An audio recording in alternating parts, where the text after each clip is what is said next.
Manas has asked a question. When was the first sin committed? Was it the angels or was it in the garden?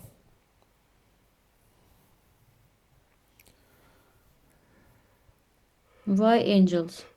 Was it not in the garden? Think about it. It's a good question. When do you think the first sin was committed? Or what I is think in sin? the garden. Probably in the garden. Think about this. If if the first sin was committed in the garden, what was the tree of good and evil doing there? Which means there was an evil before the garden. Do you understand? Why did they need the knowledge of good and evil if evil didn't pre-exist the garden?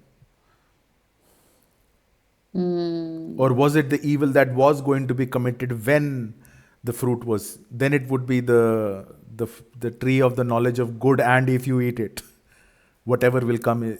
It's like You it's not. know, Does that make sense? Bala has asked a question yesterday. Which one? He asked me exactly the same question. I didn't know how to answer. He's like, if God didn't want Eve to eat the fruit, Yeah. why did he tempt her and kept the tree in the Yeah, garden? it's a good question. So this is an example of. And I'm like, It's a good why are you question. asking? You're not even interested. Like, why are No, you no, the just question is bothered? absolutely true. It's a good question coming from a logical mind. You should ask the question. It's a very good question.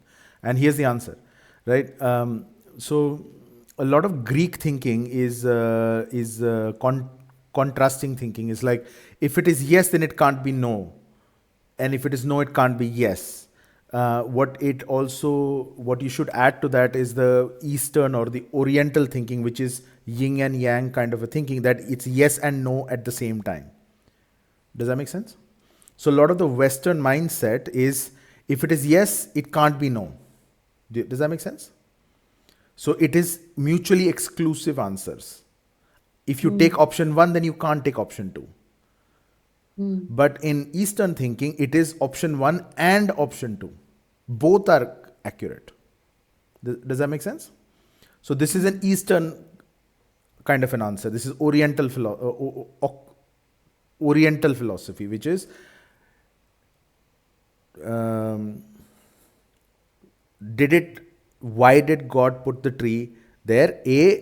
Option A, so that they could not eat it. Option B, so that they could eat it. Both are possible, and both are well within the outcomes that God wants to play out. Does that make sense? Mm. So God doesn't play the game of he controls all outcomes. So think of it like a video game. Now, Mm. if a million players are playing the video game, or Minecraft, for example, no matter how many worlds you're building in Minecraft, everything is sitting within what?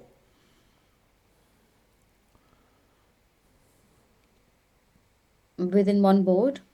Within the whole environment of the game, right? Yeah. It's not Yeah. like you're going to see Minecraft characters on the street now, Yeah. just Yeah. because Minecraft is limited to that ecosystem. Yeah.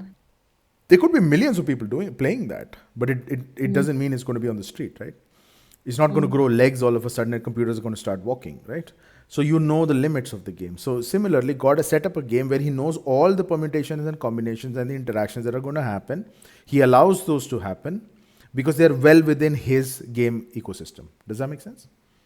mm, And we may think from an character perspective, from a player perspective, that wow, how is he doing so many computations at the same time?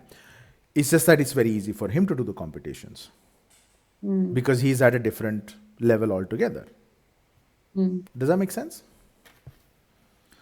So we tend to, as humans, we tend to think in linear terms. Linear terms is like, if I had one pen and it takes up so much space, what if I had 10 million pens? Oh boy. But did you notice when they came out with hard disks, and the entire library of Alexandria can be contained on the finger, because it's a mm, different dimension altogether. It's software. So mm. imagine knowledge translated to hardware, now translated to software. Does that make sense? So when you change dimensions, information is instantly accessible, it is instantly scrollable, it is instantly interpretable, and instantly you can draw insights out of it. So there's instant. That is what the AI revolution is, isn't it? It's instant interpretations of millions and millions of data points, but you want an instant interpretation based on that. Does that make sense? That's what God is, in a sense.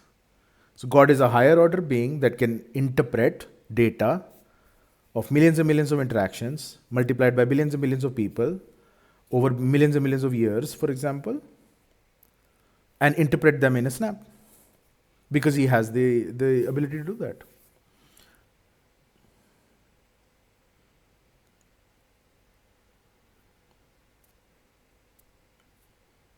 So to answer the question, so where did evil originate?